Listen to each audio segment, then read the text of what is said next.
Students, let us continue with the second heading of EPS, and that is EPS for the system of two charges. In this heading we will be taking firstly equal and opposite charges, that means minus q and plus q separated by a distance or dipole, and we will be taking the case of two similar charges. So equal and similar charges, or we also call it like charges, that means both the charges are of the same sign and they are separated by a distance. Now our target is that we have to draw EPS for these two systems. So let us proceed with the first system, that is equal and opposite charges. So that means we are given minus q and plus q charge separated by a distance. Now we have to draw equipotential surface for this case. So first of all, as we already know that due to a single charge, the EPS are the concentric spheres around the charge. So we will first draw the concentric spheres around both the charges. Now we have to take the effect of both the charges. So we have to discuss about the potential, and for the dipole, which we have discussed already, the axial line and equatorial line. So for the dipole on the equatorial line means the perpendicular bisector of the line joining the two charges. So on this line the potential at every point is 0, which was obtained in the derivation, or we can get it with this small hint that suppose we have to get the potential at the midpoint, then distance from both the charges is same.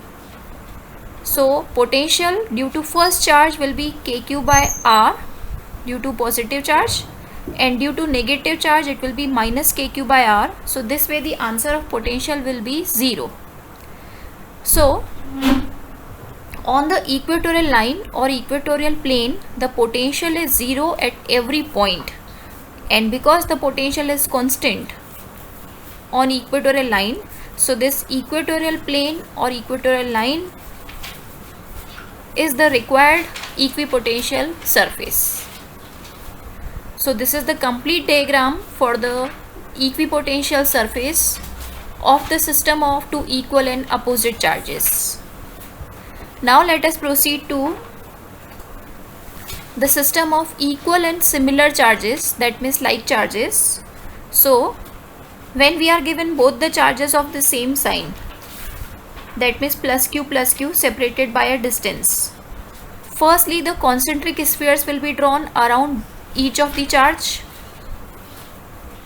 And now if we talk about the potential at any point due to both the charges, then potential will not become 0 at any point, because suppose we talk about the midpoint, then kq by r is the potential due to first charge and kq by r is the potential due to second charge at the midpoint, and since it is not cancelling, so potential is not 0 now. So this is the difference from the dipole. So as we get the combined effect of, as we take the combined effect of both the charges, then finally we will get a EPS like a dumbbell shape around both the charges. So this has been obtained by getting the potential effect of both the charges at different points. So this way the locus of all that points which has the same potential, that locus has the shape of a dumbbell. So we have solved here the drawing of EPS for unlike charges and like charges.